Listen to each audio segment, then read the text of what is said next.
Hey guys, tonight we begin with the final days of Queen Elizabeth I, the last Tudor monarch and one of England's most iconic rulers. She led her country through an age of flourishing art, decisive victories, and the forging of empire.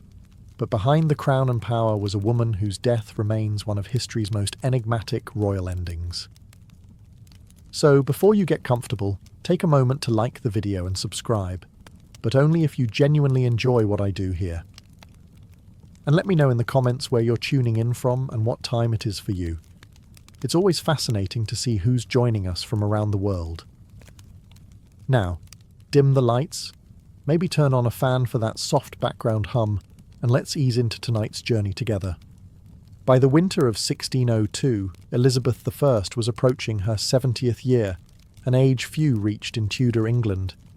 Her skin, once powdered into porcelain perfection, had begun to betray the fragility beneath.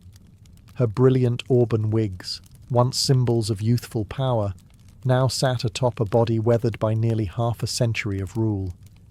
For 44 years, she had reigned alone. She had outlived rivals, buried suitors, and silenced every threat that rose against her. But now, the iron will that had defined the Queen was beginning to crack. Though her mind was still sharp, those around her noticed something was shifting. Her appetite had waned. Her presence at court had grown sporadic. The fire that once radiated from her throne at Whitehall seemed dimmed, and with the turning of the year, rumours began to whisper through the tapestried halls of Richmond Palace. Rumours that their sovereign was fading. There had been loss. Painful, personal loss. The execution of Robert Devereux, the Earl of Essex, in 1601, had struck a deep blow. Though he had betrayed her, leading a failed rebellion and attempting to seize power, Elizabeth I had loved him in her own way. Some said it was motherly affection. Others whispered of something deeper.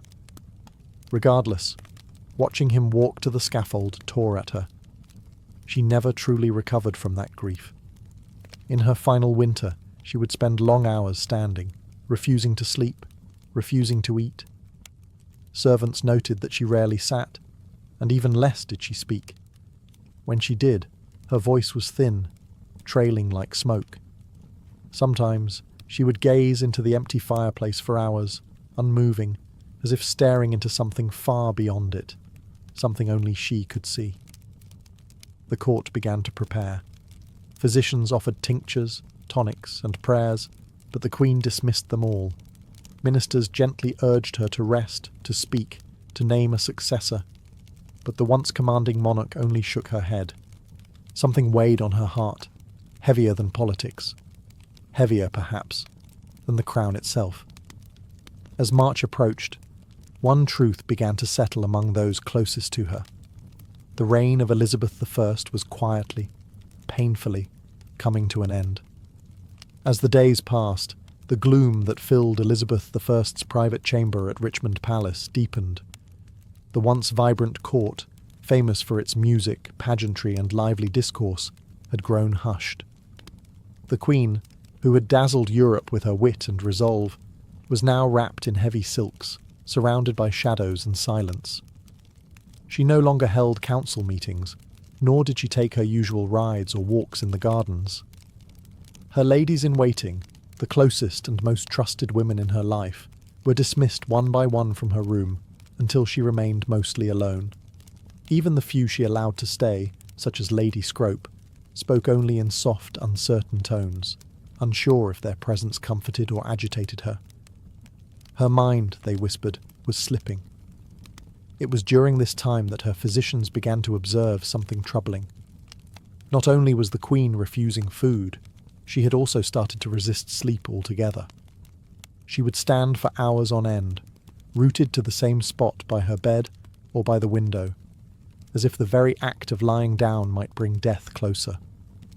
When her legs could no longer support her, she would sit stiffly on cushions, eyes fixed on some invisible point, lips moving silently in prayer or thought. Some speculated that she feared death not as a woman, but as a ruler.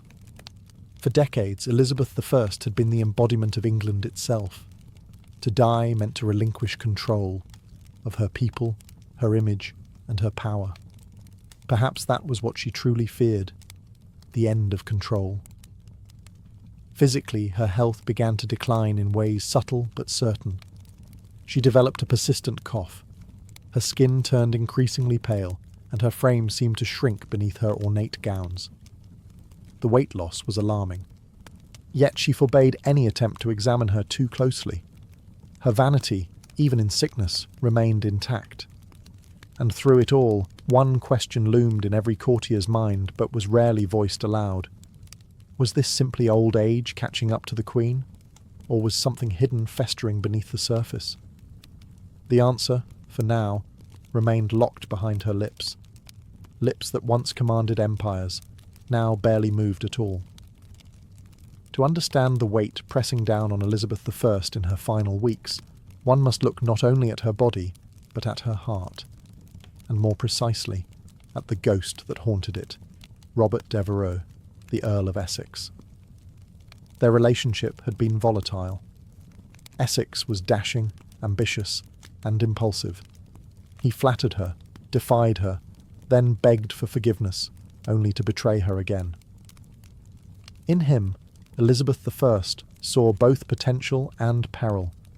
Despite his arrogance, she had favoured him, elevating him to great influence within her court. But in time, his ambition turned dangerous. In 1601, he launched a coup, a desperate, ill-conceived rebellion to seize power. She had no choice. The crown could not tolerate treason, no matter how charming the traitor. Elizabeth signed the death warrant herself. And when he was beheaded in the Tower of London, something inside her unravelled. From that moment forward, witnesses say the Queen began to change. It wasn't just sadness. It was as if a deep, corrosive guilt had lodged itself in her soul. Some claimed she carried a locket containing his portrait. Others swore she muttered his name in the dead of night. Whether these tales were true, or the invention of romantic courtiers, the effect was undeniable. The Queen who had once seemed untouchable now appeared human and deeply wounded. Grief in that age was poorly understood. What we now recognise as depression might have been seen as melancholia, a spiritual imbalance rather than an emotional one. But those around her saw it clearly. Her eyes had dulled. Her laughter ceased. Her energy faded. The courtiers who had once competed for her affection now stepped more cautiously. They feared her moods, unsure how far her sorrow might drag her down. She stopped composing letters. She stopped approving documents. She even stopped attending chapel, a sign more shocking than any, given her deeply Protestant faith. And perhaps most telling of all, she refused music. Elizabeth I had adored music all her life. She had sung, played instruments, and surrounded herself with composers and poets. Now she asked for silence. The Queen's heart, it seemed, had broken long before her body followed. As March of 1603 drew near, the decline of Elizabeth I was no longer hidden. What began as grief and withdrawal was now a public spectacle. Her slow, tragic unravelling witnessed by nobles, courtiers, and servants alike. The once commanding sovereign, who had outwitted kings and silenced dissenters, now seemed adrift within her own palace. She would not speak of her condition. In fact, she barely spoke at all. She answered questions with gestures or simple nods. Days passed without a full sentence leaving her lips. When her advisers pressed her for guidance, on affairs of state, on the matter of succession, or on her own health, she turned away, retreating into herself as if words had become too heavy to lift. Physicians, summoned in increasing urgency, debated her symptoms. Some believed she suffered from a settling of humours, the vague Tudor diagnosis for mental or physical imbalance. Others suggested a cold distemper of the brain.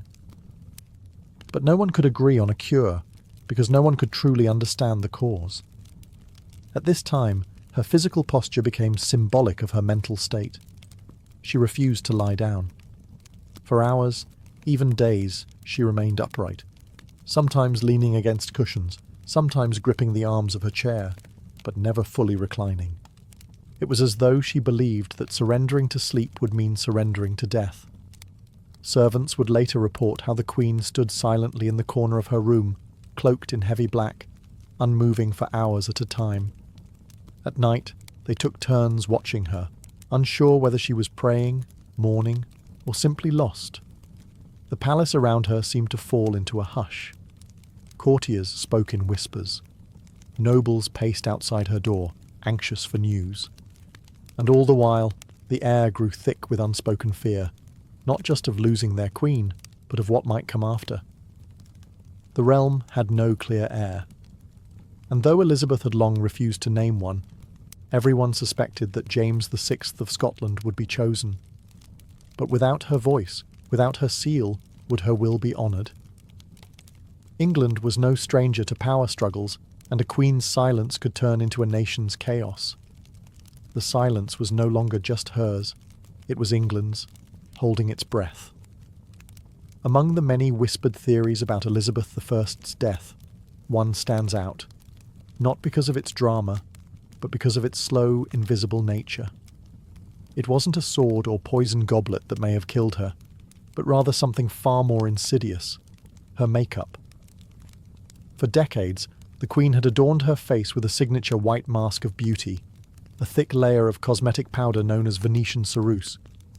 It was a fashion born from the aristocracy, designed to signal nobility, purity, and wealth. The mixture, however, contained two key ingredients: vinegar and white lead. Yes, lead. A metal we now know to be toxic, even in small quantities. Applied daily, layer upon layer, this lead-based makeup was absorbed through the skin. Over time, it could damage the nervous system, weaken the muscles, cloud the mind, and ultimately shorten the lifespan. The symptoms of lead poisoning read like a shadowed list of Elizabeth's final months: fatigue, depression, tremors, loss of appetite, cognitive decline, and skin deterioration. Her contemporaries noted that her teeth had blackened and fallen out. Her hair, once bright and flame red, had thinned and disappeared. Her skin, beneath the paint, was marked by sores and blemishes, signs that were hidden from the public behind pearl-studded wigs and powdered masks. And yet, the Queen remained committed to the illusion. She insisted on presenting the image of eternal youth, even as her body rebelled. That makeup was not just vanity, it was armour, and like any armour it came with weight. In this case, a poisonous one. Some modern historians believe that long-term lead exposure may have contributed significantly to her physical and mental decline. The irritability, the confusion, the refusal to sleep or eat. Even the depression that followed the death of Robert Devereux might have been magnified by chemical imbalance. But in her day, no one understood these dangers. Venetian ceruse was celebrated. It was even imported and used across Europe. The very thing that made Elizabeth I iconic may have also been one of the slowest, most cruel contributors to her downfall. In the end, the white mask that defined her public image may have also quietly hastened the fading of the woman beneath it. By the second week of March, 1603, the condition of Elizabeth I had become undeniable. Her courtiers now moved with urgency, though careful not to show panic. The Queen had stopped eating entirely. Her body, already thin, seemed to retreat into itself, her bones visible beneath the ornate fabrics that once projected power and grace. She was wasting away, and yet no one could give her illness a name. Tudor medicine had no clear diagnostic tools. There were no thermometers, no microscopes, no concept of infection as we know it. Illness was a matter of humours: blood, phlegm, yellow bile, and black bile. If those were imbalanced, disease followed. Treatments involved bleeding, herbal poultices, or purging the system. And yet, none of these worked, because no one truly understood what was happening inside the Queen. Modern scholars have suggested that she may have succumbed to pneumonia. The cold air in Richmond Palace, mixed with long hours of standing and fasting, may have led to a lung infection. A persistent cough, chills, and a slow slide into delirium align with such a theory. And without antibiotics, even a mild case of pneumonia was potentially fatal. Others speculate blood poisoning, possibly due to abscessed teeth or infected sores under her cosmetics. Dental hygiene was poor, and Elizabeth had already lost several teeth. Infections in the mouth, if left untreated, could enter the bloodstream, a deadly condition known today as septicemia. But none of these possibilities could be confirmed in her time. And so, her physicians guessed. They used herbal tonics, tried warm compresses, and prayed. But Elizabeth would have none of it. She rejected all medicine. She would not allow incisions, nor bleedings. She even refused to undress completely, guarding her modesty to the very end. And through it all, she said almost nothing. The silence around her became part of the illness. Her servants tiptoed. Her ladies wept in private. Her ministers watched, helpless, as the one figure who had dominated their lives for decades began to vanish, not in a blaze, but like a candle slowly dying in its holder. No one could help her. No one even knew what to call it. And so they simply waited for the end, or a miracle. Though her body was failing, it wasn't illness alone that burdened Elizabeth I. It was the immense, inescapable weight of rule. For over 4 decades, she had stood as the embodiment of England. Her crown was not just a symbol of power, it was a living thing, fed by every decision she made, every speech she delivered, and every threat she outwitted. But now, in the stillness of her chamber, that crown sat heavy and unclaimed. And the question of what came next loomed over the dying queen like a storm. Elizabeth had no children, no direct heir. The Tudor line, so fiercely defended and glorified, was ending with her. And though she had maintained a lifetime of political control, she had long resisted naming a successor. Why? Perhaps because naming one meant acknowledging her own mortality, something she had stubbornly refused to do. The most obvious candidate was James VI of Scotland, son of Mary, Queen of Scots, whom Elizabeth had executed decades prior. He was male, Protestant, and had a legitimate claim through his great-grandmother, Margaret Tudor. But his rise to the English throne would not be simple. Factions existed. Old grudges remained. Catholic claimants still lurked in the shadows. As the Queen's strength faded, pressure mounted on her to make a formal declaration. Ministers, especially Robert Cecil, the Secretary of State, pressed gently, but firmly. England could not be left rudderless. Civil war was not a memory so distant as to be forgotten. And in a world where monarchs ruled by divine right, the death of a queen without clear succession was a recipe for chaos. But Elizabeth remained silent. Some say she gestured when asked if James should be king, perhaps a subtle nod, perhaps nothing at all. Others claim she whispered, "I will have no rascal to succeed me," only to later accept the inevitable. But there is no record, no firm confirmation. The monarch who had delivered some of history's most memorable speeches would not speak her final decision. It is possible that, in her mind, acknowledging a successor was equal to surrendering, to admitting that her story, her dynasty, and her era were truly coming to a close. And perhaps that was more painful than death itself. As March drew on and the hours grew colder, those attending Elizabeth I faced a peculiar and increasingly disturbing reality. The Queen refused to sleep. Not occasionally, but entirely. Days and nights blended into one endless vigil as she remained seated or standing in her chamber, eyes distant, spirit detached. To many, it seemed that the Queen was terrified not of death, but of what lay between her and death: rest. There were moments when her attendants begged her to lie down, but she resisted with such force that they stopped asking. Her refusal wasn't rooted in stubbornness alone. It carried the weight of superstition and sorrow. In Tudor times, sleep was often viewed as a temporary death, a time when the soul drifted dangerously close to the beyond. And Elizabeth I, despite her formidable logic and intellect, may have believed that if she closed her eyes, She would never open them again. And so, she sat. Sometimes hunched in her chair, other times leaning against the wall, she defied the limitations of her failing body. The swelling in her legs worsened. Her breathing grew shallow. But still, she would not lie in bed. Her servants tried to coax her with music. She turned it away. They brought warm drinks. She waved them off. She did not wish to be comforted, nor convinced. It was as if she was standing watch over her own death, refusing to give it an invitation. Eventually, her strength began to betray her. She collapsed several times. On one occasion, she was found crumpled beside her chair, unwilling to cry out for help.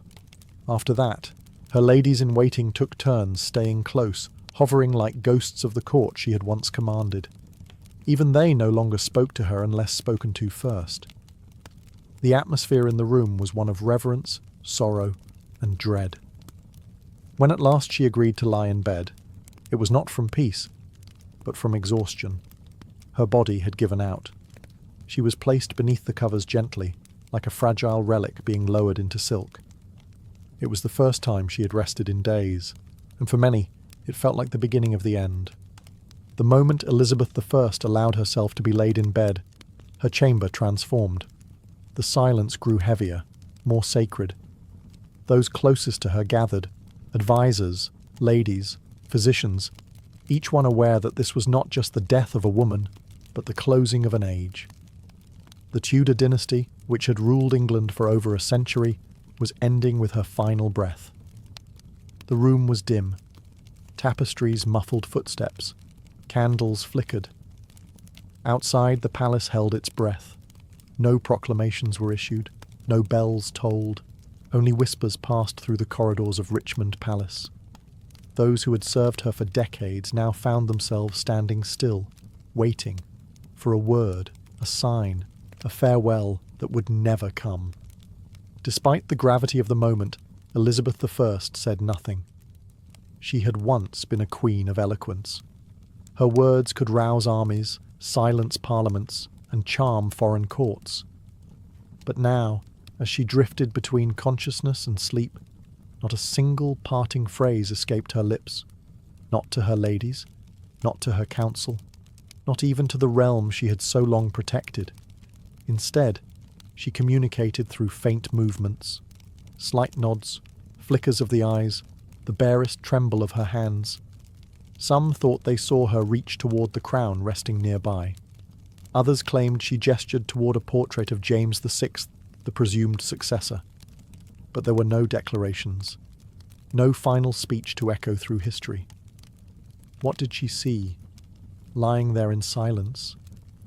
Perhaps visions from her reign, the young girl imprisoned by her sister Mary, the triumphant queen greeting the troops at Tilbury, the glittering court of poets and explorers, the fires of religious wars, the execution of Mary Queen of Scots, the death of the Earl of Essex.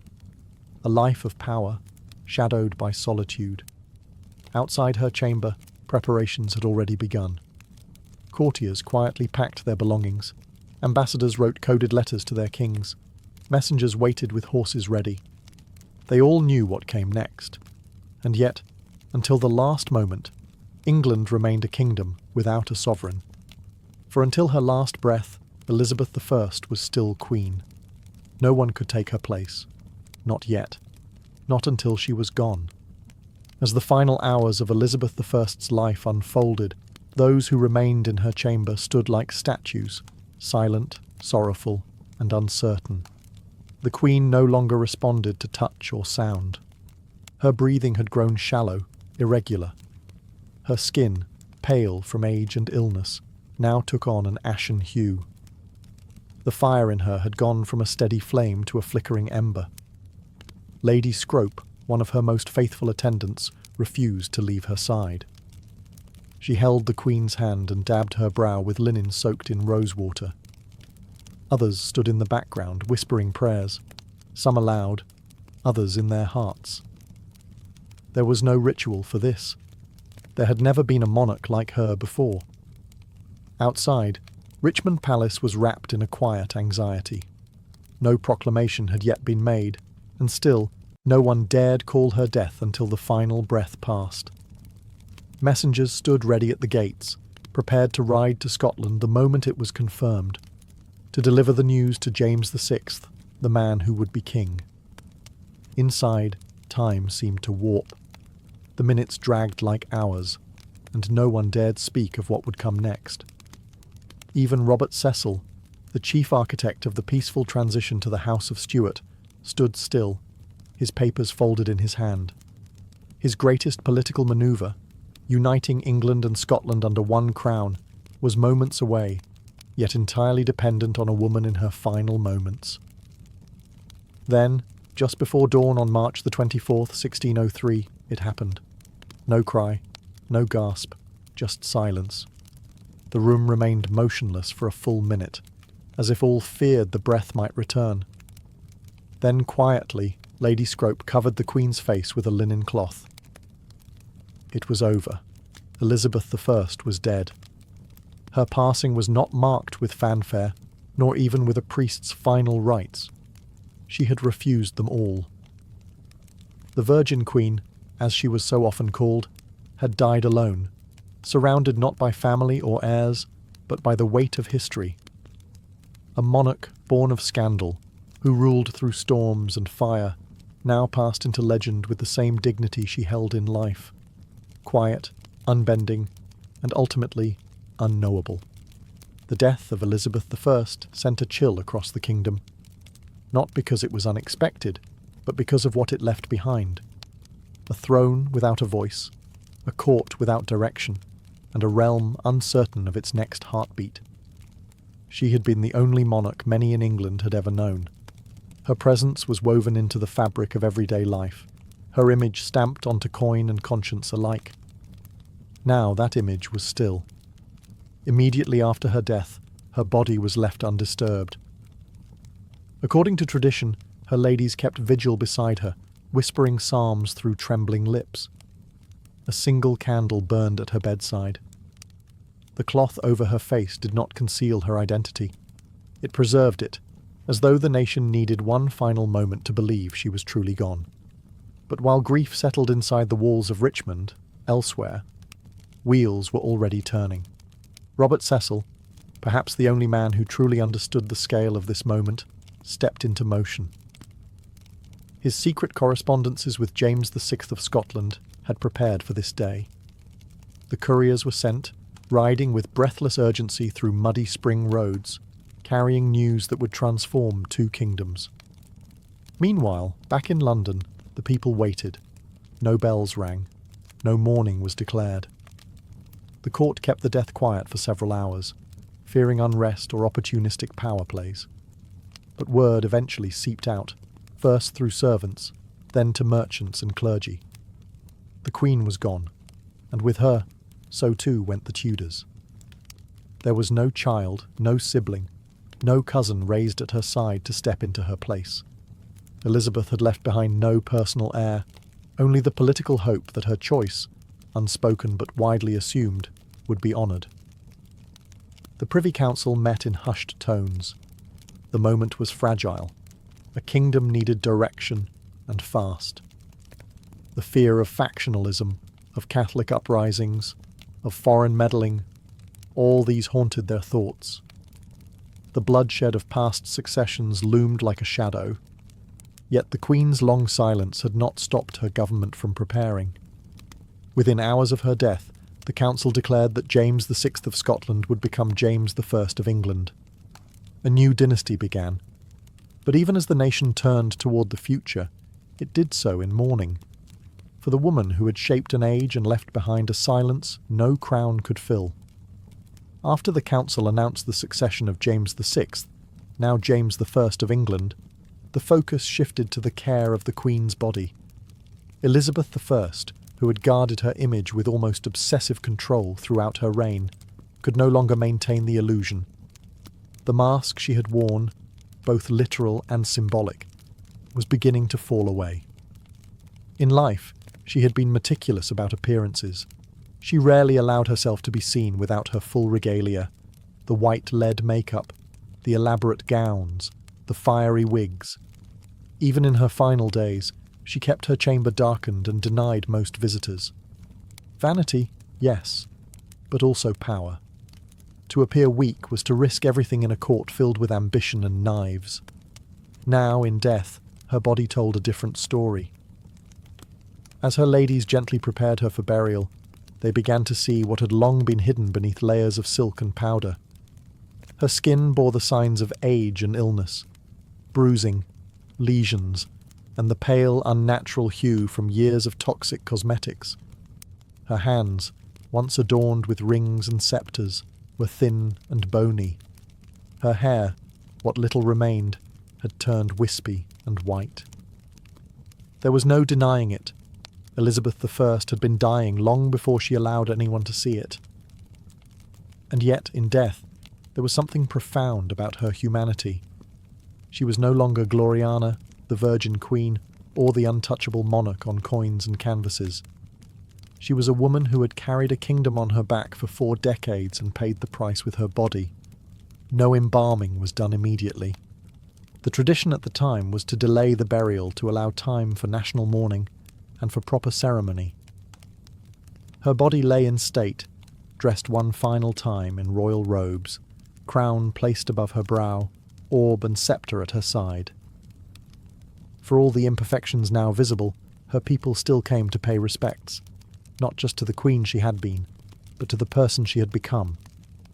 A woman of contradictions, powerful and alone, brilliant and burdened, fierce and fragile. The mask had slipped away, but what remained was not less regal, only more real. On April the 28th, 1603, more than a month after her death, the body of Elizabeth I was finally laid to rest. The delay had not been caused by negligence, but by reverence. England had lost its longest reigning monarch to date, and such a passing demanded a ceremony that would match the magnitude of her legacy. Her funeral procession began at Whitehall and moved slowly toward Westminster Abbey. The streets of London were lined with mourners, nobles, clergy, commoners. Thousands of faces turned toward the carriage that bore their queen one final time. Some wept. Others stood in solemn silence. There were no cheers, no songs, only the tolling of bells and the shuffle of boots on stone. The coffin was draped in velvet and borne upon a massive hearse drawn by 4 horses. Above it sat an effigy of Elizabeth I, dressed in state robes with crown, orb and sceptre, eyes open, face serene, as if still watching over her people. The image was so lifelike that many believed it to be her real body, propped upright in death. Behind the hearse marched an honour guard, followed by the nobles of her court, members of Parliament, and ambassadors from foreign nations. Each step echoed the weight of transition. A queen was being buried, but an entire era was being mourned. At Westminster Abbey, she was interred in the vault beside her half-sister, Mary I, a symbolic reunion between 2 queens once bitterly divided by religion and rivalry. On the tomb, the inscription reads, "Partners in throne and grave, here rest we 2 sisters, Elizabeth and Mary, in the hope of one resurrection." The irony was not lost on historians. In life, the sisters had been enemies. In death, they lay side by side. The funeral marked more than the end of a monarch. It marked the end of the Tudor dynasty. With Elizabeth gone, so too ended the lineage that had brought England out of the Wars of the Roses and into an age of exploration, cultural flourishing, and national pride. And as the Abbey's great doors closed behind her, an entire kingdom stood changed. The Elizabethan age was over. What came next would be shaped by a different hand and a different crown. More than 4 centuries have passed since Elizabeth I took her final breath, and yet the mystery surrounding her death remains. Unlike monarchs who died in battle or by clear illness, Elizabeth's decline was veiled in silence, secrecy, and contradictions. As a result, scholars, physicians, and curious minds have continued to speculate. What exactly killed the Virgin Queen? The most common theory is simple: old age. At nearly 70 years old, Elizabeth had far outlived most of her contemporaries. After 4 decades of rule and countless personal losses, her body may have simply succumbed to time. Her refusal to eat, drink, or rest certainly contributed to her decline, and without modern medicine, even a minor ailment could turn fatal. Another compelling theory is pneumonia. The Queen reportedly caught a chill shortly before her final decline. Cold, damp conditions in Richmond Palace, combined with her weakened state, may have allowed an infection to take root. With no antibiotics and only rudimentary treatments, pneumonia would have been devastating. Yet other theories point to lead poisoning. Her famous white makeup, Venetian ceruse, was known to contain white lead, a toxic substance absorbed through the skin. Over decades, it could have damaged her organs, caused psychological changes, and slowly poisoned her from within. Symptoms such as fatigue, irritability, and cognitive decline all match modern understandings of chronic lead exposure. Then there is the possibility of blood poisoning, perhaps from an infected tooth or sore. Dental health was notoriously poor, and Elizabeth had suffered tooth loss and decay. A small infection could easily have entered her bloodstream, resulting in septicemia, a silent killer in an era without understanding of bacteria or sterilization. Finally, some historians explore the emotional and psychological toll, grief and depression. The loss of Robert Devereux and other beloved confidants seemed to break something within her. Her refusal to lie down, her long silences, her deep melancholy, all could be signs of profound psychological suffering, which, untreated, may have hastened her end. In truth, it may have been all of these factors: age, illness, poison, grief, woven together in a tapestry of decline. A queen who carried an empire may have finally been crushed beneath its weight. And yet, in her silence, she left no confession, only a legend. Elizabeth I's death was not merely the close of a life, it was the close of an identity that England had worn for more than 40 years. She had reigned alone, without husband or child, carving her image into the very soul of a nation. Her passing was quiet, private, and full of unanswered questions, but the echo of her reign thundered into the centuries that followed. The country she left behind was vastly different from the one she inherited. When she first ascended the throne in 1558, England was fractured by religious war, threatened by foreign powers, and teetering on the edge of instability. Through sheer will, political genius, and theatrical leadership, Elizabeth I transformed it into a formidable kingdom, confident, culturally vibrant, and respected on the world stage. Her death, however, revealed the fragility beneath that surface. She had held everything together through force of personality and presence. With her gone, a power vacuum threatened to reopen old wounds. The peaceful transition to James I marked a diplomatic victory, but also a seismic shift. The Tudor flame had gone out. The Stuart dawn was uncertain, and yet, what lingered in the minds of her people wasn't just the politics, it was her persona, the speeches at Tilbury, the defiant rejection of marriage, the cultivated image of the Virgin Queen, the jewels, the gowns, the high forehead, the poetic rhetoric. All of it became mythic. Even her final silence served her legacy. She exited the world on her own terms, offering no final word, no dying gasp for legacy or pity. In life, she had been a master of performance. In death, she let the silence speak louder than any closing act. To this day, historians still debate the details of her death, but few debate her impact. The Elizabethan age remains one of the most celebrated periods in English history. Her name became shorthand for a golden era of poetry, exploration, and national pride. And though her body rests quietly beneath the stones of Westminster Abbey, her story continues to live in pages, on stages, and in the very spirit of the monarchy she once ruled. She died alone. But she did not die forgotten. Long before chocolate bars lined grocery store shelves and hot cocoa warmed winter hands, cacao was something entirely different. It wasn't sweet. It wasn't even eaten. It was drunk, bitter, frothy, and sacred. and for the ancient peoples of Mesoamerica, this strange, powerful bean held more than flavor. It held meaning. Our story begins over 3,000 years ago, deep in the tropical rainforests of what is now southern Mexico. The Olmecs, considered one of the first complex civilizations in the Americas, were likely the earliest people to cultivate the cacao tree.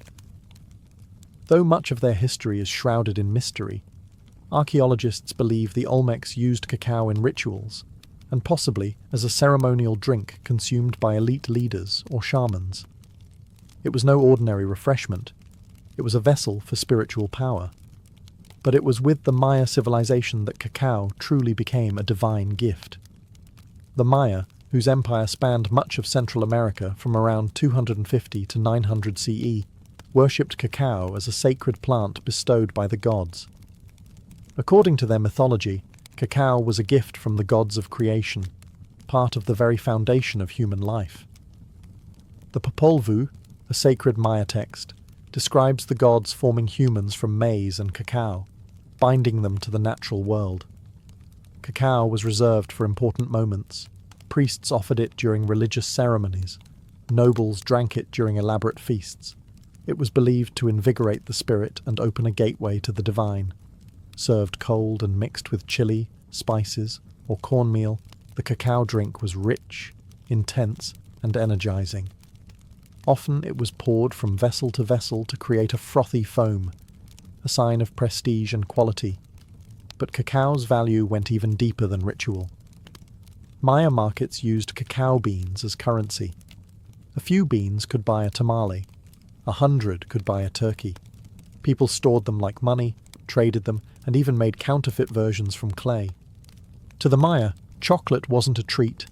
It was life, power, wealth, and worship all in one. It was the drink of the gods, flowing through the veins of kings and priests.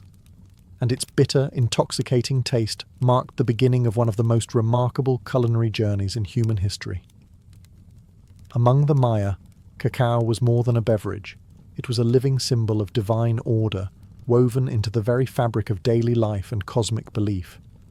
This small, bitter bean from the jungle was thought to be a sacred substance, capable of connecting mortals to the gods, the earth, and the afterlife.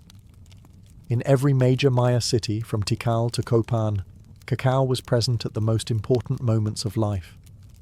When rulers were crowned, cacao was poured. When marriages were sealed, it was drunk by both bride and groom. And when the dead were laid to rest, vessels of cacao accompanied them into the tomb, offerings meant to nourish their souls in the next world. Cacao was commonly consumed during religious ceremonies, often by the priestly and elite classes. These drinks were not sweet, nor were they taken casually. They were blended with chili peppers, maize, vanilla, and sometimes even blood, a powerful combination intended to invigorate the spirit and induce visions. It was believed that drinking cacao could bring one closer to the divine, opening the mind to prophecy or sacred insight. The Maya also believed cacao trees were sacred. Their curved branches and brightly coloured pods symbolized life, fertility, and abundance. In art, cacao often appeared alongside gods and ancestral spirits. On painted ceramics and carved stelae, you can see scenes of kings offering cacao to deities, or gods themselves emerging from the pods as if born of divine fruit. But cacao's role extended beyond religion. It was a staple of the social and economic world. Hosting a guest, you served cacao, negotiating peace, you drank cacao together.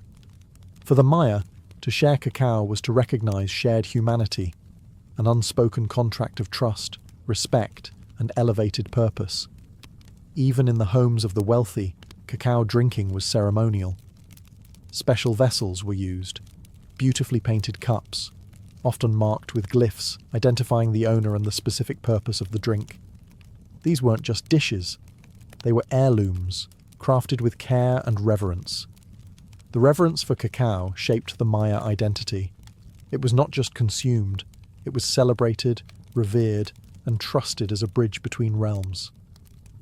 In a world ruled by ritual and cosmic cycles, cacao was the drink that kept the universe in balance. Centuries after the Maya, another mighty civilization would rise and elevate cacao even further: the Aztecs. By the time Hernán Cortés and the Spanish conquistadors arrived in the early 1500s, cacao was not just a spiritual symbol or luxury item. In the Aztec Empire, it was an institution, used as money, medicine, and a royal indulgence. The Aztecs didn't grow cacao in the cool, dry climate of their capital, Tenochtitlan. Instead, they acquired it through trade or tribute. Conquered provinces in warmer southern regions were required to send cacao beans as payment to the imperial centre. Tons of beans flowed into the empire's coffers, stored in granaries like modern banks. Each bean had value. A small rabbit could cost 10 beans. A turkey hen might cost 100. Servants were paid in cacao. Debts were settled with it. To counterfeit a cacao bean, to hollow one out and fill it with dirt, was a serious crime. In Aztec society, cacao was as valuable as gold. But its worth went beyond economics. Cacao, known as xocolatl, was revered as a warrior's drink. It was consumed by nobles, priests, and military leaders, never by commoners.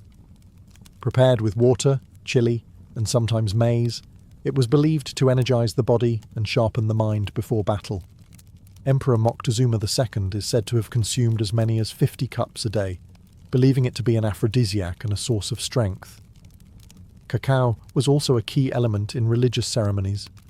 Offerings were made to deities like Quetzalcoatl, the feathered serpent god who, according to legend, gave cacao to humanity after stealing it from paradise. It was believed that cacao had divine origins, and drinking it properly was a sacred act. In Aztec culture, cacao represented wealth, war, worship, and royalty. It was a seed of power, earned, stolen, traded, and honoured. But all of this would soon collide with European conquest. When Spanish eyes first saw the cacao bean, they didn't recognise its value. But that would change. The bitter drink of warriors and kings was about to cross the ocean, where it would be forever transformed, sweetened, commodified, and woven into a global obsession. When Hernán Cortés and his band of conquistadors first arrived in the Aztec capital of Tenochtitlan in 1519, they encountered a world both foreign and magnificent. Towering temples, floating gardens, and bustling markets stunned the Europeans. But among all the wonders, one thing caught their attention again and again: the peculiar use of a dark, bitter drink made from crushed beans. The Spanish watched as Moctezuma II was served cup after cup of xocolatl in golden vessels. They observed warriors, nobles and priests treating the substance with reverence. At first, they found it unpleasant, strange, unsweetened, spicy. Some even called it unpalatable. But they also noticed something else: the energy it seemed to grant, the alertness it sparked, and the symbolic power it carried in every corner of Aztec life. Once the conquest was complete and the empire fell, Cortés brought more than gold and silver back to Spain. He brought cacao beans. He brought the knowledge of how to grind, mix, and drink them. And with that, chocolate entered Europe. At first, it remained a curiosity of the Spanish court, an exotic treasure of the New World. Monasteries began to prepare it in the traditional way, for nobles and royals only. But the European palate was different. Over time, the chili and maize were replaced with something new: sugar. Sugar changed everything. The addition of sweeteners to the bitter cacao drink sparked a culinary revolution. Suddenly, what had been a sacred, spicy brew of warriors became a sweet indulgence, something seductive, luxurious, and deeply fashionable. In Spain, and soon across Europe, chocolate was no longer a tool of ritual or tribute. It became a marker of wealth and sophistication. Aristocrats sipped it at salons. Royalty demanded it at their tables. It was still prepared as a drink, usually hot, but the flavour had softened. The rituals were replaced with recipes. The power once tied to gods and warriors now belonged to European elite. But even as chocolate delighted the palates of kings and queens, it carried a new bitterness, one not from taste, but from the human cost. To feed Europe's growing hunger for cacao and sugar, colonial plantations expanded, and behind them a new system of exploitation and slavery would begin. The drink of the gods had entered a new world, and it would never be the same. By the 17th century, chocolate had evolved from a sacred Mesoamerican ritual to a fashionable European delicacy. But behind this sweet transformation lay a growing darkness. The union of cacao and sugar, a pairing that delighted European palates, also became one of the driving forces behind one of history's most brutal systems, the transatlantic slave trade. As European demand for chocolate grew, so did the need for raw cacao. The lush equatorial regions of South America, Central America, and the Caribbean offered the perfect climate to grow the cacao tree. But harvesting it was labour-intensive. Cacao pods had to be picked by hand, split open, and the beans fermented, dried, and roasted. The same was true for sugarcane, another demanding crop. To maximise profit, colonial powers turned to slavery. The Portuguese, Spanish, French, Dutch, and British all participated in building plantation economies, fueled by enslaved labour. Millions of Africans were captured, shipped across the Atlantic, and forced to work under brutal conditions on plantations in Brazil, the Caribbean, and later, West Africa. Many would spend their lives cultivating cacao and sugar, never tasting the sweet confections their labour created. The human cost was staggering. In the pursuit of chocolate and sugar, families were torn apart, cultures were erased, and entire generations suffered. Yet in the drawing rooms of London, Paris, and Madrid, aristocrats sipped hot chocolate unaware, or uninterested, in the lives behind the beans. The commodification of cacao marked a turning point. It was no longer a sacred offering. It was a global product, something to be traded, taxed, and turned into profit. And as the industrial age approached, the demand would only grow. What began as a spiritual drink, crafted with reverence and ceremony, had now become entangled in empire and exploitation. The taste that had once symbolized divine connection now left a bitter residue, one of blood, suffering, and systemic injustice. Yet the allure of chocolate only deepened. Its association with luxury, love, and pleasure grew stronger, while its history of labour and suffering was quietly buried beneath layers of sugar and cream. The story of chocolate's rise was no longer just about flavour or ritual. It was about power, profit, and the people sacrificed along the way. For centuries, chocolate remained a liquid luxury, served in royal courts and elegant salons. But as Europe entered the Industrial Revolution, chocolate was about to undergo another transformation, one that would forever change its form, its audience, and its place in the world. The early 1800s saw a wave of invention. Mechanization and mass production were reshaping everything from textiles to food. And in 1828, a Dutch chemist named Coenraad Johannes van Houten developed a revolutionary process. Using a hydraulic press, he extracted much of the natural fat, the cacao butter, from roasted cacao beans. What remained was a dry cake, which could be ground into a fine powder.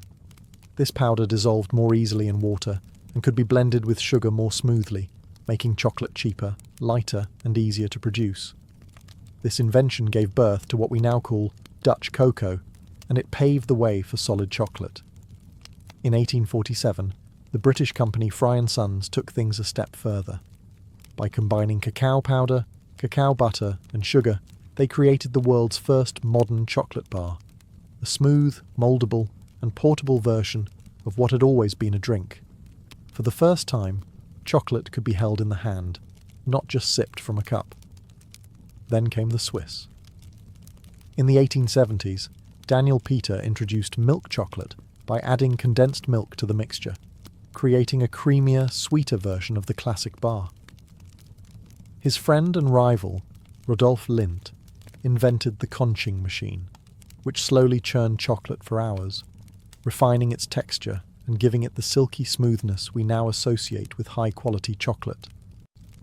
These innovations turned chocolate from a luxury into a mass-market product. With lower prices and improved texture, chocolate was no longer reserved for royalty. It entered shops, factories, and lunchboxes across Europe, and soon after, the United States. Companies like Cadbury, Nestlé, and Hershey industrialized chocolate on a scale never seen before. Packaging became colourful and playful. Advertising emphasized joy, indulgence, and childhood wonder.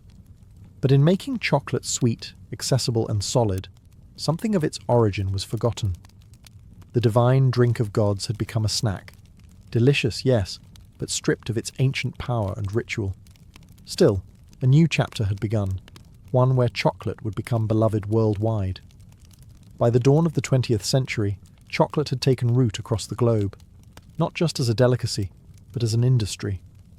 What began as a sacred brew among ancient civilizations had become a worldwide phenomenon, driven by factories, marketing, and the unstoppable forces of global capitalism. In the United States, chocolate took a uniquely American turn with Milton Hershey.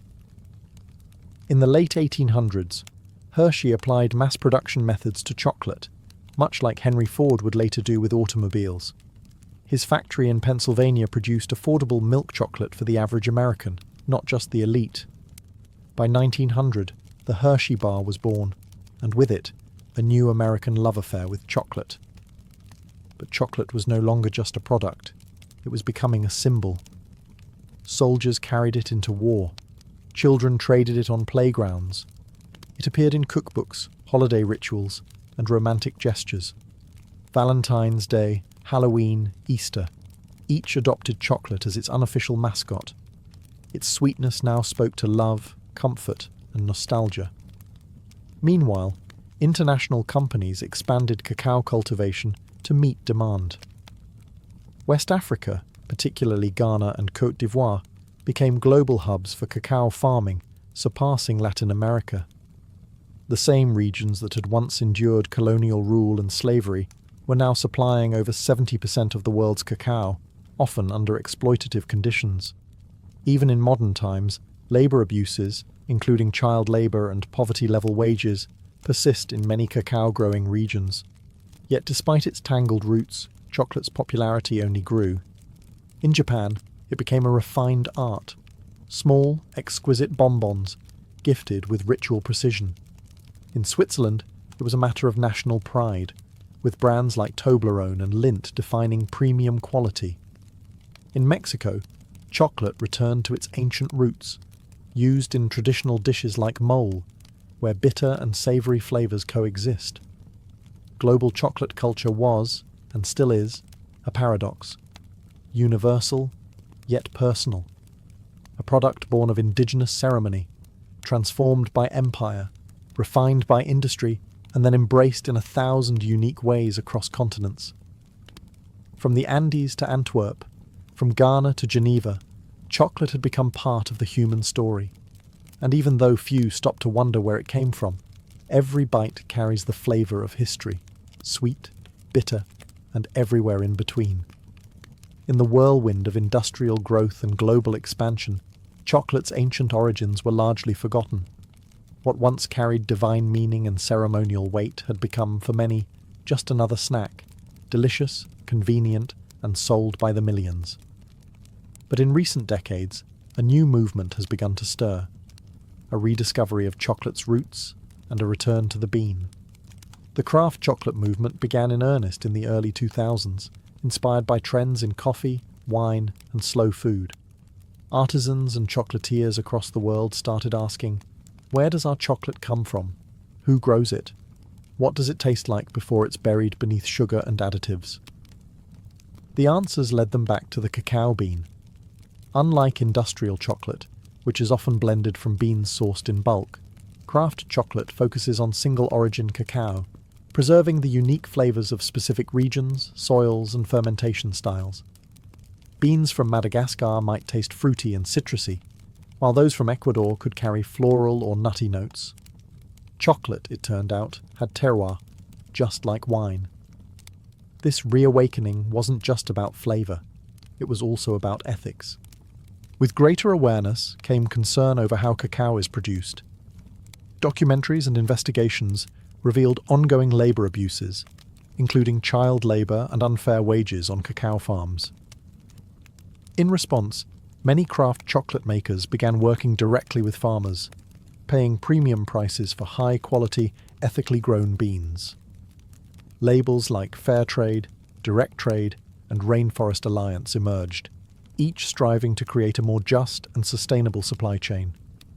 Meanwhile, chefs and food historians began reviving ancient Mesoamerican uses of cacao. In parts of Mexico and Guatemala, traditional drinks made with cacao, chili, and maize regained popularity. Indigenous communities shared recipes passed down for generations, reminding the world that chocolate was not invented in a factory, but in a forest. Museums, books, and culinary tours followed. People began to see chocolate not just as candy, but as culture, rich in heritage, struggle, and story. The world had changed chocolate, but chocolate, in its essence, had never changed.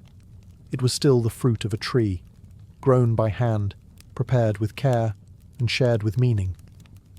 And for those who cared to listen, chocolate once again began to speak, not just in sweetness, but in memory.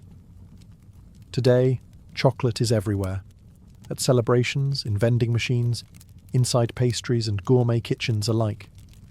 It's a symbol of love, luxury, and comfort. But beneath its creamy surface lies a history that's anything but simple. It's a story of gods and empires, of joy and exploitation, of ritual and reinvention.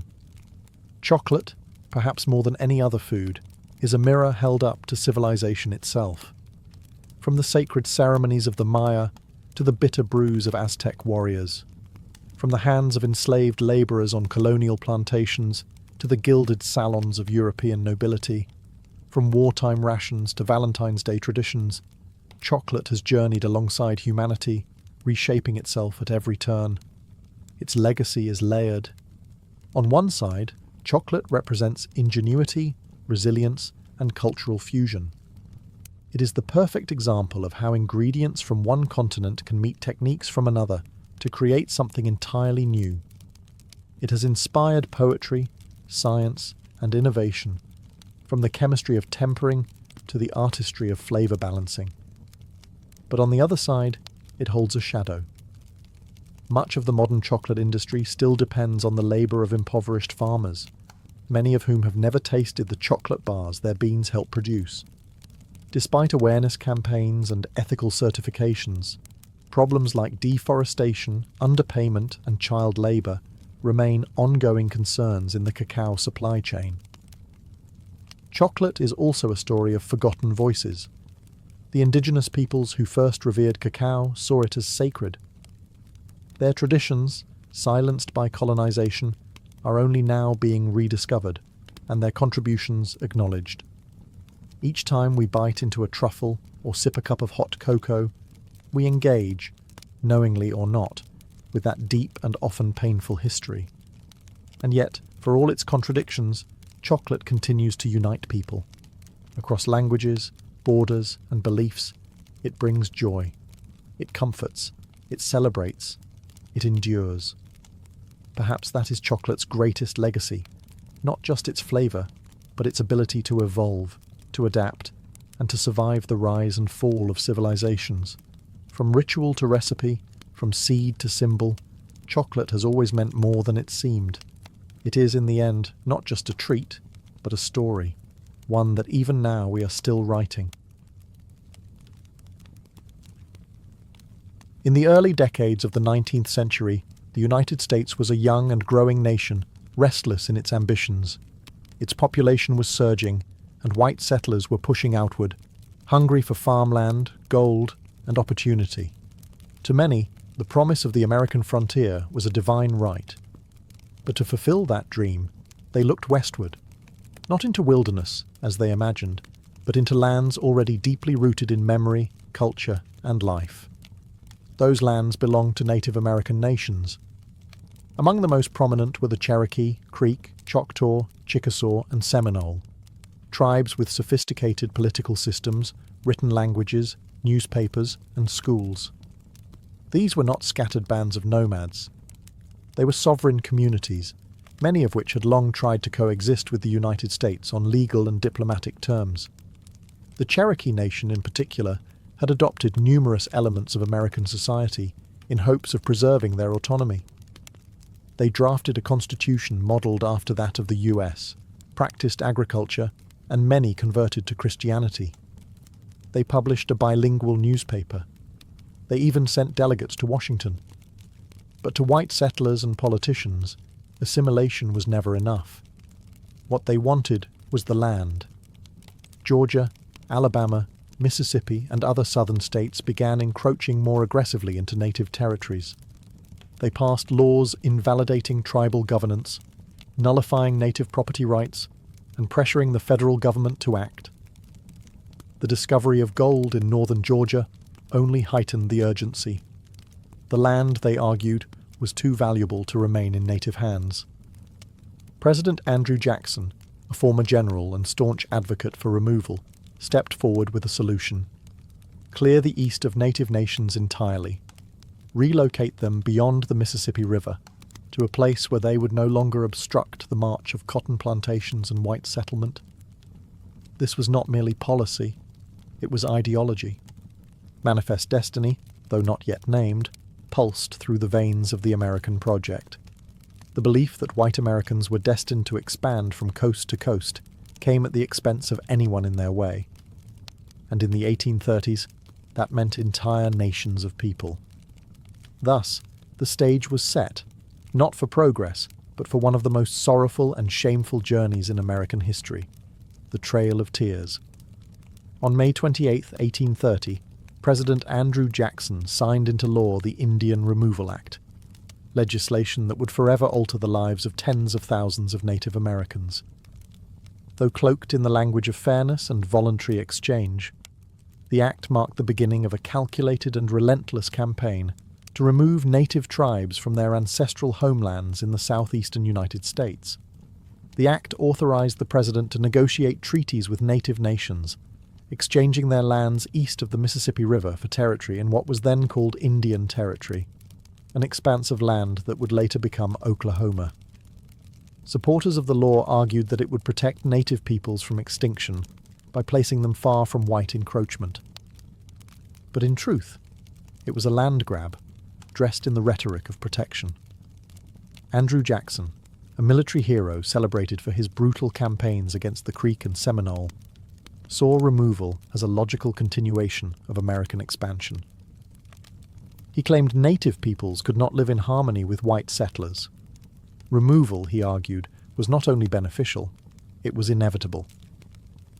They have neither the intelligence, the industry, the moral habits, nor the desire of improvement, he once said of native nations.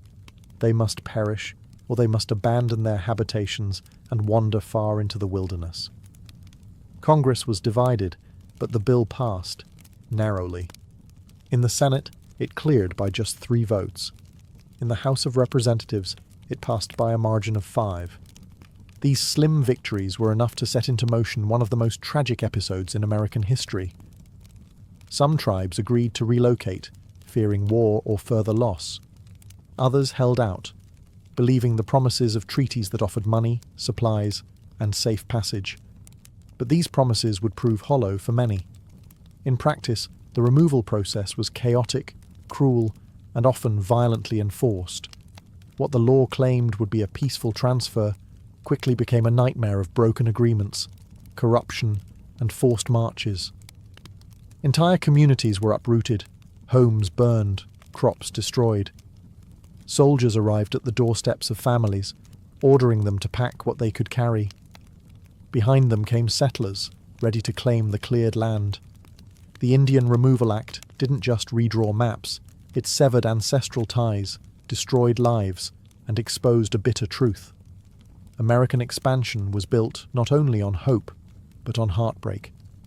While many tribes faced mounting pressure to sign removal treaties, the Cherokee Nation chose a different path, one grounded not in weapons, but in words and law. Determined to defend their sovereignty, the Cherokee took their fight to the courts of the United States, using the very legal system that had been used against them. Under the leadership of Principal Chief John Ross, the Cherokee drafted a constitution, created a formal government, and asserted their right to exist as a sovereign nation within U.S. borders.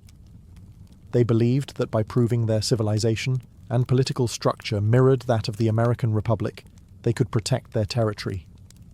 Their resistance culminated in two landmark Supreme Court cases.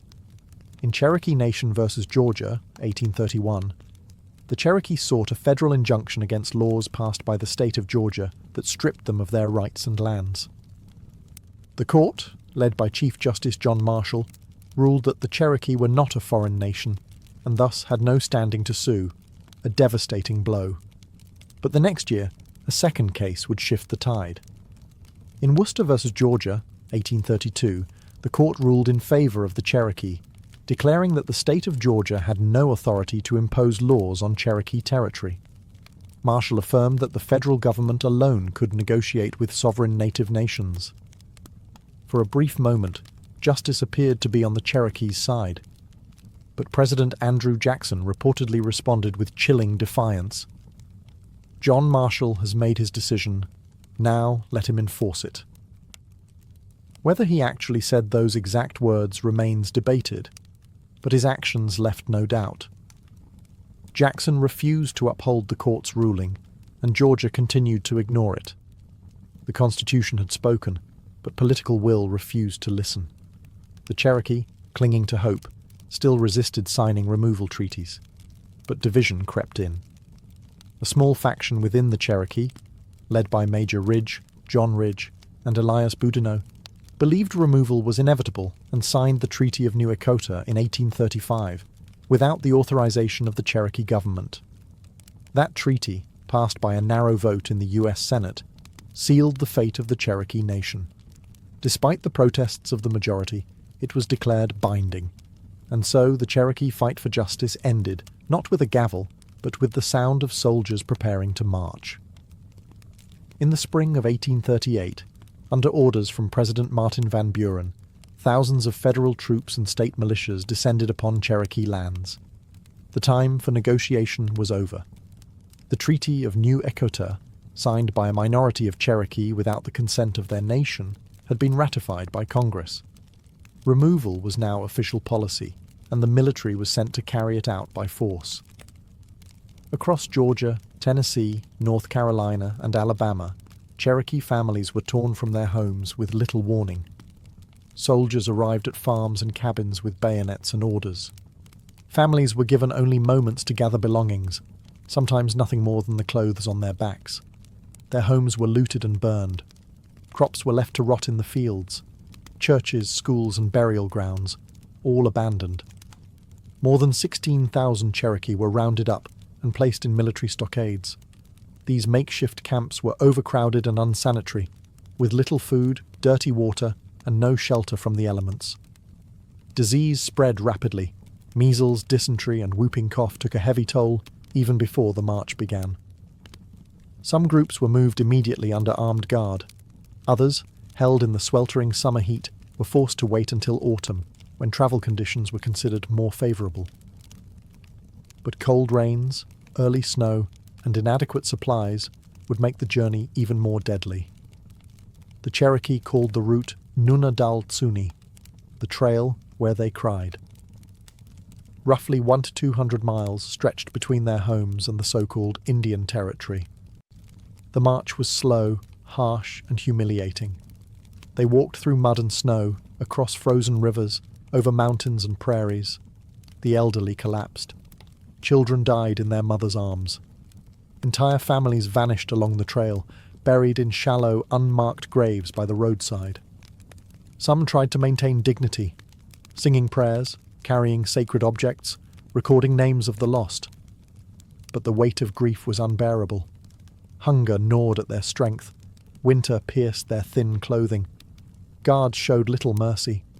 By the time the last group arrived in what is now Oklahoma in early 1839, it's estimated that over 4,000 Cherokee had died, nearly a quarter of their entire population. This was not simply a relocation. It was a death march, a forced erasure of identity, home, and hope. When the last group of Cherokee reached Indian Territory in March of 1839, The journey was over, but the suffering was not. The losses endured along the Trail of Tears extended far beyond the 4,000 lives claimed by disease, exposure, and starvation. What died on that trail was more than people. It was a way of life, a spiritual connection to land, and the cultural continuity of an entire nation. The trauma echoed through generations. Survivors arrived weakened, broken, and grieving. They had lost elders who carried traditional knowledge, children who had represented future hope, leaders who had defended their people with all the strength they had. There were no ceremonies for the dead, no time for mourning. The land they had been forced to settle was unfamiliar and often hostile.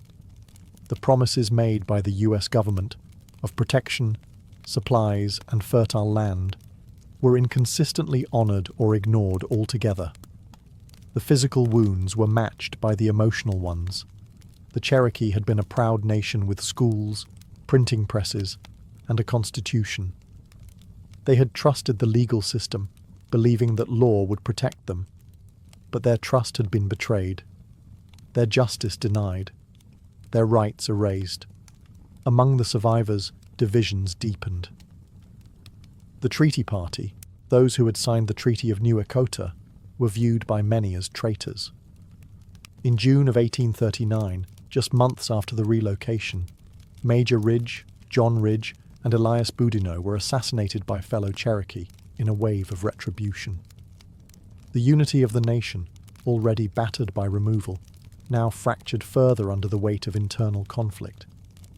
And yet, even amidst devastation, the Cherokee endured. They rebuilt schools. They re-established their government. They began printing newspapers again. They held on to their language, their stories, their faith. The resilience that had once carried them through legal courts and diplomatic struggles now became the foundation of survival. Still, the scars of removal ran deep, and they remain today. The Trail of Tears is not just a chapter in a history book. It's a living memory carried in families, in oral traditions, and in the soul of a people who were forced to leave everything behind. And in that memory, there is sorrow, but also strength. While the Cherokee Trail of Tears is the most widely remembered, it was not the only forced removal. The Indian Removal Act of 1830 targeted multiple native nations, each with their own languages, traditions, and lands, and each endured their own version of exile, suffering, and loss. The Choctaw were the first to be removed. Beginning in 1831, thousands of Choctaw were forced from their homelands in Mississippi and Alabama. Most travelled on foot, without wagons or adequate supplies. As they marched through freezing rains and swollen rivers, hundreds died. A Choctaw chief later called it a trail of tears and death, a phrase that would echo in history. The Creek Nation, once powerful in the southeast, was next. After years of broken treaties and violent clashes with settlers and militias, they too were rounded up and driven westward. In 1836, over 15,000 Creek were removed, many in chains. Thousands perished along the way, while others were sold into slavery or scattered from their kin. The Chickasaw negotiated payment for their lands before removal, but their journey was no less brutal. Delays in receiving compensation left them without resources, and hundreds died from disease and starvation during the move west. The Seminole of Florida resisted most fiercely. From 1835 to 1842, they waged guerrilla war against U.S. forces in the swamps and forests. Leaders like Osceola became symbols of resistance. But even the Seminole could not withstand the weight of U.S. military power forever. Thousands were captured or killed. Others were forcibly marched to Indian territory, while a small group fled deep into the Everglades, where their descendants remain today. In all, over 100,000 Native Americans from multiple nations were displaced during the removal era. The government called it policy, the settlers called it progress, but for Native peoples, it was catastrophe. Each nation's trail was different, but all shared the same themes: betrayal, suffering, and loss. Sacred homelands were stripped away. Cultural centers were shattered. The bonds of community, family, and memory were stretched to the brink. And yet, these nations carried their songs, their languages, and their spirit with them, into a new land that did not welcome them, but where they would find ways to survive. When the Cherokee, Choctaw, Creek, Chickasaw, and Seminole finally arrived in Indian Territory, what is now the state of Oklahoma, they found a land that was nothing like the one they'd been forced to leave. The federal government had promised fertile soil, safety from further encroachment, and permanent ownership of their new homes. But those promises, like so many before, would prove fragile. The land was unfamiliar, the climate harsher. For many, it was difficult to grow crops or rebuild homes using traditional methods. Winters were bitter and unpredictable. Summer droughts scorched the earth. Communities were scattered, with many families arriving months apart, or not at all. Diseases followed them: cholera, smallpox, influenza. Grief lived in every new settlement. The government aid that was promised, livestock, tools, food and money, often arrived late or not at all. Corruption plagued the system. Contractors cut corners, supplies were spoiled, resources meant to help resettled families start over were siphoned off by middlemen or bureaucrats with little oversight. Worse still, the land that had been guaranteed as a permanent Indian homeland was soon under threat. As settlers pushed westward and the borders of US states crept closer, new pressures emerged. Railroads began to carve through the land. Treaties were rewritten or ignored under pressure or manipulation. What had been set aside as sovereign territory began to shrink once again. Despite these hardships, the nations worked to rebuild. The Cherokee re-established their capital in Tahlequah and rebuilt schools and institutions. The Choctaw and Chickasaw reorganized their governments. New constitutions were written. Councils met. Churches were built. Farming resumed. Communities began to heal, not by forgetting, but by enduring. And yet, even in Indian Territory, the shadow of removal loomed. Every promise made to protect their new homeland was vulnerable to the same forces that had driven them from their original lands: greed, expansion, and disregard. The land that was promised became a temporary refuge in a nation still unwilling to see native people as permanent, rightful inhabitants. Though many believed they had finally found peace, history would soon prove otherwise. The story of the Trail of Tears didn't end in Indian Territory. It simply turned the page to another long chapter in the struggle for survival, sovereignty, and respect. For decades after the forced removals, the Trail of Tears lived mostly in silence, spoken about in whispers, passed down through family stories, rarely acknowledged in textbooks or politics. It was a wound left open, a shared pain carried quietly by native communities, too often ignored by the nation that had caused it.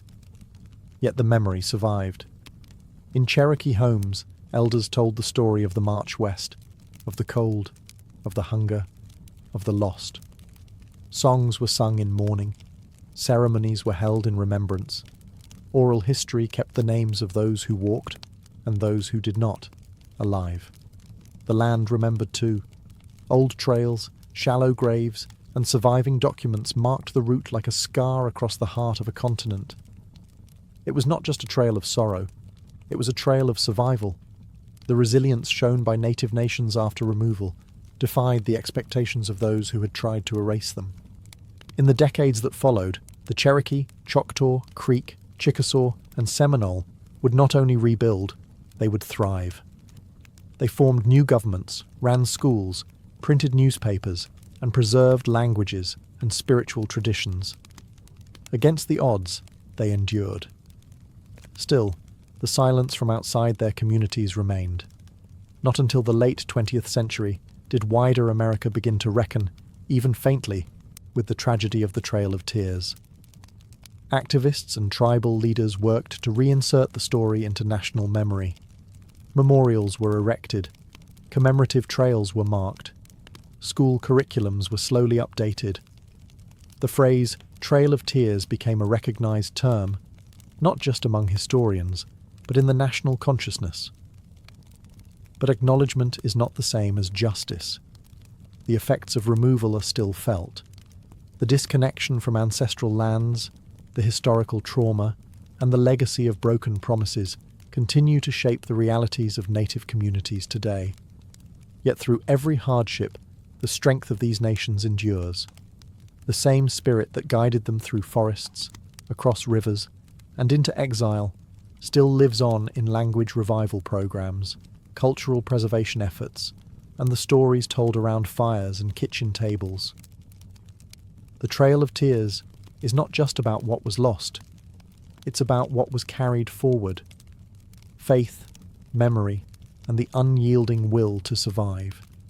Today, the Trail of Tears is remembered not only as a historical event, but as a living memory, a reminder of injustice, of resilience, and of the strength it takes to carry a people forward when the world turns against them. The route that once echoed with footsteps of grief now serves as a sacred path of remembrance. Across the United States, monuments, trails, and museums mark the journey. The Trail of Tears. National Historic Trail, designated by Congress in 1987, stretches over 5,000 miles across 9 states, tracing the paths taken by those who were forced to march westward. It winds through forests, fields, and quiet towns, inviting visitors to walk, if only for a moment, in the footsteps of those who endured it. But true remembrance goes beyond monuments. For the descendants of those who walk the trail, memory lives in community, language, and ceremony. Tribal nations continue to honor their ancestors through annual memorial rides, storytelling gatherings, and language revitalization programs. What was once a story nearly silenced is now reclaimed and spoken with pride. Schools now teach it, films portray it, authors and poets give voice to the sorrow and strength of that era. And native youth grow up knowing that their identity is rooted in more than survival. It is rooted in courage, resistance, and continuity. Yet, there is still work to do. The Trail of Tears stands as a challenge to how history is told and remembered. It asks us to confront the cost of expansion, the cruelty behind policy, and the ongoing struggles faced by Indigenous peoples. It reminds us that progress without humanity is not progress at all. It is erasure. To honour the Trail of Tears is to do more than look back. It is to listen, to learn, and to uplift the voices that once were pushed aside. It is to recognise that the story of America is incomplete without its native nations, not just in the past, but in the present, and in every chapter yet to come. And so we remember, not just with sorrow, but with deep respect. Because even in the face of betrayal and exile, the people walked forward, and they did not vanish. They endured. For in the biting cold of early 1692, Salem Village, Massachusetts, was a place thick with unease. Tucked into the harsh New England wilderness, this Puritan settlement was more than just a collection of farms and meeting houses. It was a community teetering on the edge of spiritual and social collapse. The people of Salem believed they were God's chosen, placed in a wild and dangerous land to carve out a righteous life. But beneath their devotion simmered years of fear, tension, and division. The Puritans lived under a strict religious code. They believed in an invisible world filled with angels and demons. The devil, they were taught, was not a metaphor, but a real and active force. Witches, they believed, could sign the devil's book, casting spells and corrupting the innocent. To question this was to question Scripture. To doubt a minister was to challenge God. And Salem had no shortage of spiritual pressure. Reverend Samuel Parris, the village's minister, was a deeply polarizing figure. Harsh, suspicious, and often paranoid, he saw signs of sin everywhere. His sermons thundered with warnings of damnation and the devil's work. He divided the congregation with his fire and brimstone preaching, creating deep rifts among neighbours and families. Beyond the pulpit, Salem faced economic and political strain. A long-running feud between Salem Village and the wealthier Salem town caused constant tension. Land disputes were common, and the boundaries between property, belief, and personal grievance were often blurred. Old resentments lingered just beneath the surface. To make matters worse, the surrounding wilderness was a source of terror. The memory of brutal Native American attacks during King Philip's War was still fresh. Crops had failed the year before. Smallpox had swept through the region. In the Puritan mind, these disasters were not chance. They were punishment for hidden sins. It was in this atmosphere of religious anxiety, political rivalry, and survivalist dread that a group of young girls would begin to act strangely. Their sudden fits, wild accusations, and cries of witchcraft would not be dismissed as childish games. Not here, not in Salem. Because in Salem, the devil was real. And in 1692, the villagers believed he had come to visit. It began, as many tragedies do, with children. In January of 1692, two young girls in Salem village, 9-year-old Betty Paris and her 11-year-old cousin Abigail Williams, began to behave in alarming ways. They screamed, thrashed, and contorted their bodies into unnatural positions. They barked like dogs, hurled objects, and spoke in gibberish. When reprimanded, they wailed in pain and claimed they were being pinched or pricked by invisible forces. Their afflictions confounded the adults around them.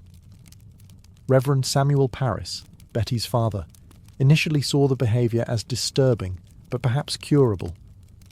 A local doctor, William Griggs, examined the girls and gave a chilling diagnosis. They were under an evil hand. In a deeply religious and superstitious community like Salem, that meant only one thing: witchcraft. Soon, other girls began to display the same symptoms. Anne Putnam Jr., Mercy Lewis, Mary Walcott, and Elizabeth Hubbard joined the afflicted circle. Their fits escalated, drawing the attention of the entire village. These girls were not from the fringes of society. They were daughters of prominent families, respected members of the Puritan order. That gave their words weight.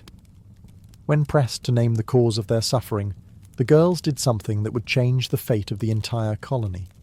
They pointed fingers. The first to be accused was Tituba, an enslaved woman of Caribbean origin in the Paris household. She was a convenient target. Foreign, non-white, and associated with stories and rituals that seemed exotic and suspect to Puritan eyes. Alongside her, the girls named two other local women: Sarah Good, a poor and often homeless beggar, and Sarah Osborne, who had scandalized the community by refusing to attend church and marrying her servant.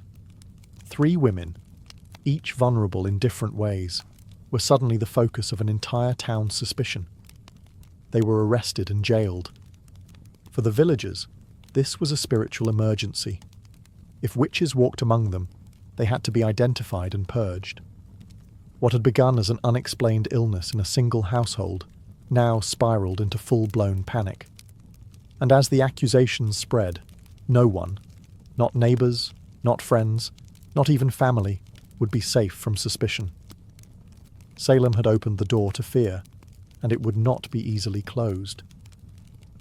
In the early months of 1692, as more villagers fell into hysterics and more names were whispered in fear, Salem's courts began relying on a kind of evidence never before used in any English-speaking legal system: spectral evidence. It would become the most controversial and damning tool of the trials, and the most dangerous. Spectral evidence was based on the belief that a witch could send her spirit, or spectre, to torment victims from afar. The afflicted girls would scream in court, claiming to see the accused person's ghost pinching, choking, or stabbing them, while the accused stood silently in front of them, often in disbelief. To the Puritan mind, this wasn't imagination or performance. It was considered valid proof of a pact with the devil. When the accused denied their guilt, they were accused of lying. And when they stayed silent, that too was seen as an admission of guilt. Those who confessed, however, were often spared execution, especially if they named other witches. This perverse incentive caused a wave of coerced confessions. Tituba, the enslaved woman accused first, confessed under pressure. She claimed that a tall man from Boston, clearly meant to suggest the devil, had visited her and promised her freedom if she served him. She described strange creatures, flying spirits, and even said she had seen a witch's book filled with signatures, implying that others in the village had also made deals with Satan. Her testimony was graphic, theatrical, and terrifying. Whether Tituba's confession was strategic, survival-driven, or partly imagined remains debated. But it had a powerful effect. It validated the girl's accusations and stoked public fear. If witches were real, and if they moved unseen, then anyone could be guilty. Soon, more confessions followed. Some extracted under duress, others offered in hope of mercy. Those who refused to confess were often treated more harshly than those who admitted guilt. The line between truth and fantasy vanished in the candle-lit courtrooms. Hysteria drowned reason. Ministers urged caution, but too often their voices were ignored. Jails filled with the accused, farmers, midwives, churchgoers, even children. The foundations of justice in Salem were crumbling. A town once governed by scripture and order now answered to visions, screams, and shadows. And still, the accusations grew. By the spring of 1692, the accusations had overwhelmed Salem's jails. What began as a local disturbance had spread into a full-blown judicial crisis, with more than 100 people imprisoned and the colony struggling to process the chaos.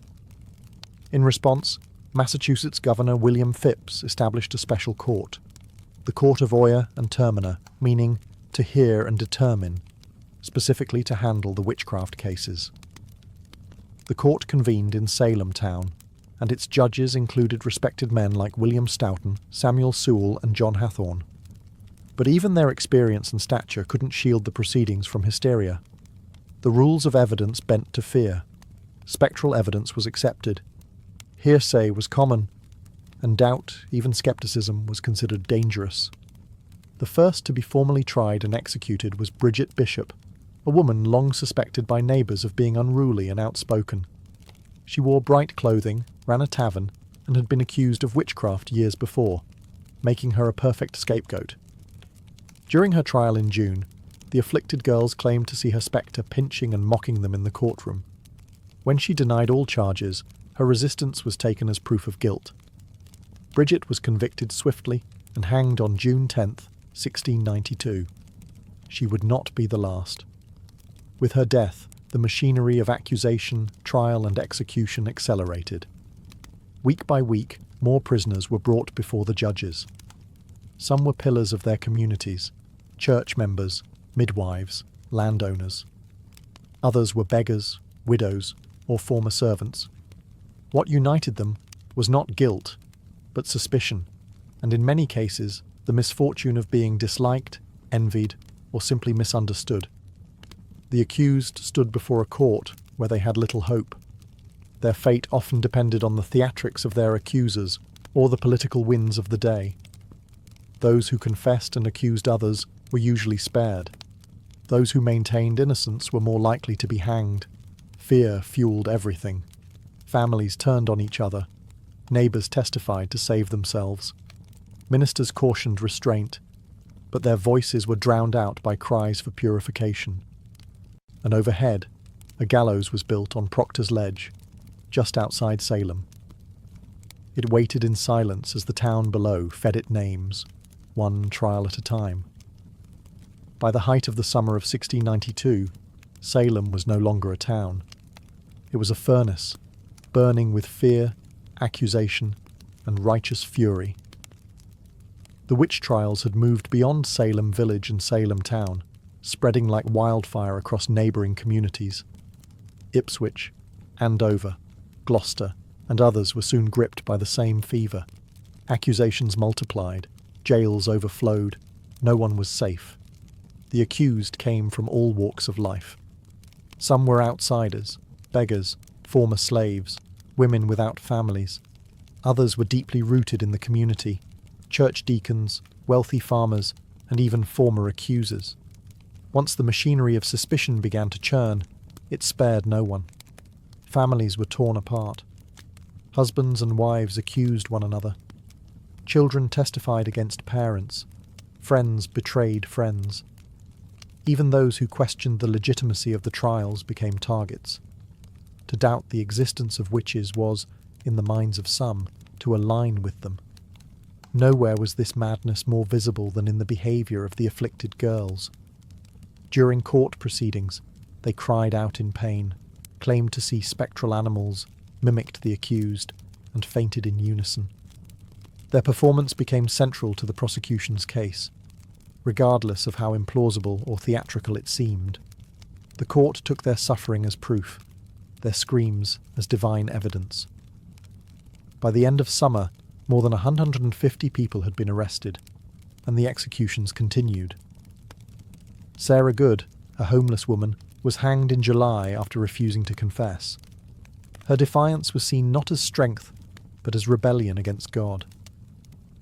Rebecca Nurse, a respected grandmother and member of the Salem Church, was executed despite widespread protest. Her conviction sent a chilling message. Even the most pious were not beyond suspicion. And yet the accusations did not slow. Children as young as 5 were jailed. A minister's wife was accused.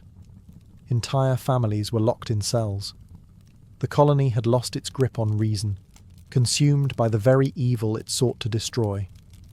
Fear was now Salem's true ruler, shaping justice, warping memory, and silencing dissent. What began as a handful of strange afflictions had become something far more terrifying.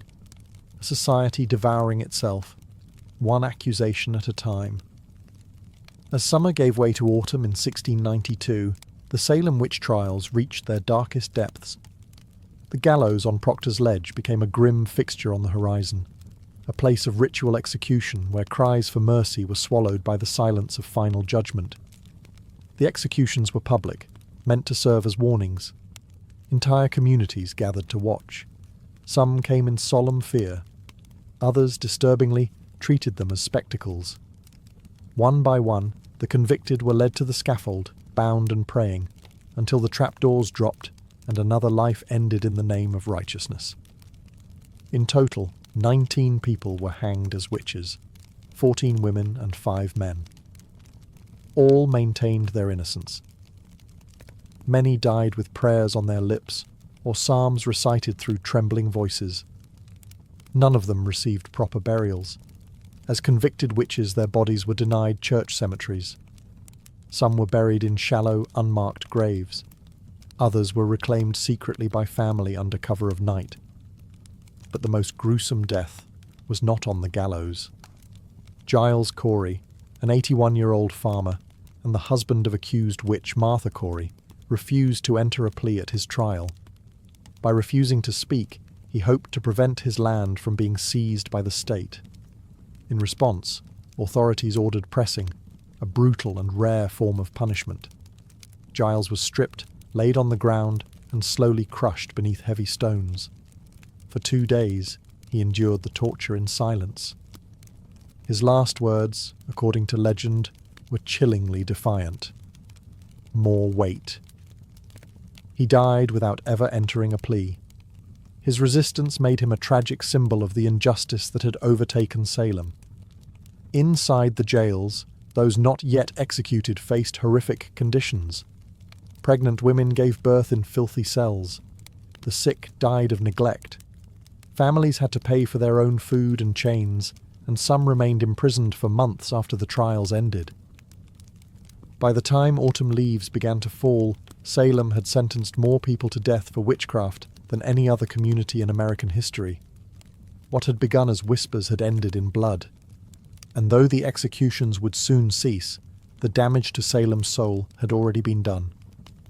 By the end of September 1692, the fever that had gripped Salem began to falter.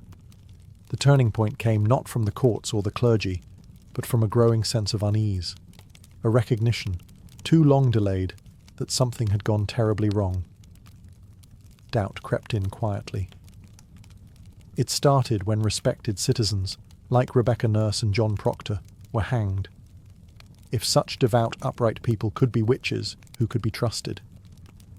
When Martha Corey, a strong-willed churchgoer and even the wife of the colony's former governor, Lady Mary Phipps, were accused, the trials began to eat into the upper ranks of society. The hysteria no longer threatened just the marginalized. It threatened everyone. Reverend Increase Mather, a prominent Puritan minister and father of the influential Cotton Mather, delivered a powerful sermon against the use of spectral evidence, the very foundation of many convictions. In his words, "It is better that 10 suspected witches should escape than one innocent person be condemned." It was a radical reversal in tone and a quiet indictment of the court's methods. Others began to speak out as well. Ministers who had once supported the trials now urged caution. Families of the accused pleaded publicly. Communities neighbouring Salem watched with horror and began distancing themselves. Faced with rising criticism and political pressure, Governor William Phips finally acted. In October 1692, he disbanded the court of Oyer and Terminer. In its place, a new court was created, one that no longer accepted spectral evidence. The change was immediate. Of the remaining prisoners awaiting trial, most were found not guilty. For those convicted, many received reprieves.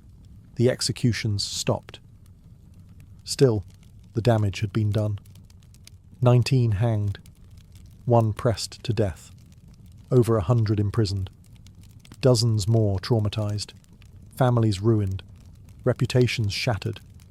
The tide had turned, but slowly.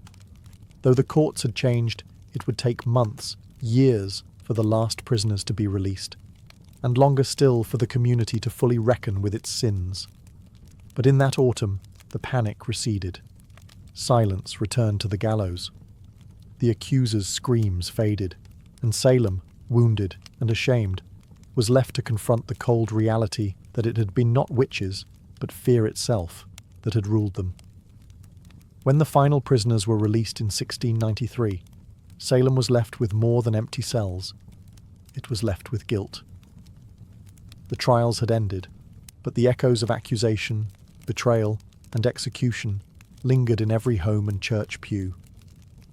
A silence hung over the town, and beneath it, a deep unease. In the years that followed, many of those involved in the trials began to express regret. One of the most striking apologies came from Judge Samuel Sewall. On a January day in 1697, during a day of public fasting and prayer, Sewall stood before the congregation at Boston's South Church. In front of the entire assembly, he accepted blame and shame for his role in the trials and asked God for forgiveness. It was a rare act of public contrition, and it set the tone for the years that followed. Others were not so quick to apologize. Some judges and accusers remained silent or stood by their decisions, believing they had acted in good faith. But the growing consensus, especially among clergy, was that the court had erred terribly. Even Cotton Mather, who had initially defended the use of spectral evidence, softened his tone in later writings. In 1706, Ann Putnam Jr., one of the original accusers, only a child during the trials, offered a formal confession before her church. She admitted that her accusations had led to the deaths of innocent people. She claimed she had been deluded by Satan and begged forgiveness from God and her neighbours. Her words were among the few to acknowledge the specific names of the victims. Families of the accused struggled for decades to clear their relatives' names. In 1711, the Massachusetts legislature passed a bill restoring the civil rights of many of those convicted and awarded monetary compensation to their heirs. But the pain remained. Not all names were cleared, and not all families were compensated. Generations grew up in the shadow of the trials. And yet, over time, Salem tried to heal. The town became a symbol, not of justice, but of what happens when fear overrides reason, when courts abandon fairness, and when hysteria is mistaken for truth. The reckoning had begun, but full justice, as history often shows, would remain elusive. More than 3 centuries have passed since the gallows stood in Salem, but the legacy of the witch trials endures, etched into American memory not as a tale of sorcery, but as a grim warning about the power of fear, the fragility of justice, and the danger of unchecked belief. The very phrase Salem Witch Trials has come to symbolize mass hysteria, false accusations, and moral panic. It is invoked in courtrooms, classrooms, and political speeches as a cautionary tale, proof of how easily reason can be overwhelmed by suspicion and how quickly a community can turn on its own. Today, Salem embraces its history, but not without complexity. Museums, memorials, and guided tours draw visitors from around the world. The Salem Witch Trials Memorial, dedicated in 1992, on the 300th anniversary of the trials, features 20 granite benches, each inscribed with the name of one of the executed. They do not list their crimes, because there were none. Only names, dates, and final words, testaments to dignity in the face of injustice. Yet even now, Salem's story is more than just tourism or folklore. It is a reflection of human nature. The trials reveal how fear can become contagious, how power can be abused in the name of morality, and how justice can falter when guided by emotion rather than evidence. In literature, Arthur Miller's play The Crucible gave new life to the trials, using them as an allegory for McCarthyism and the Red Scare of the 1950s. Miller reminded a new generation that witch hunts do not always involve witches, and that the past is never as distant as it seems. The descendants of the accused and the accusers still live in Massachusetts and across the United States. Some bear the burden of ancestral shame, others carry the pride of resilience and survival. In 2001, more than 3 centuries after the hangings, the state of Massachusetts formally exonerated the last 5 victims, completing the legal clearing of all accused. The Salem witch trials were brief, just over a year in length, but their lessons have proven eternal.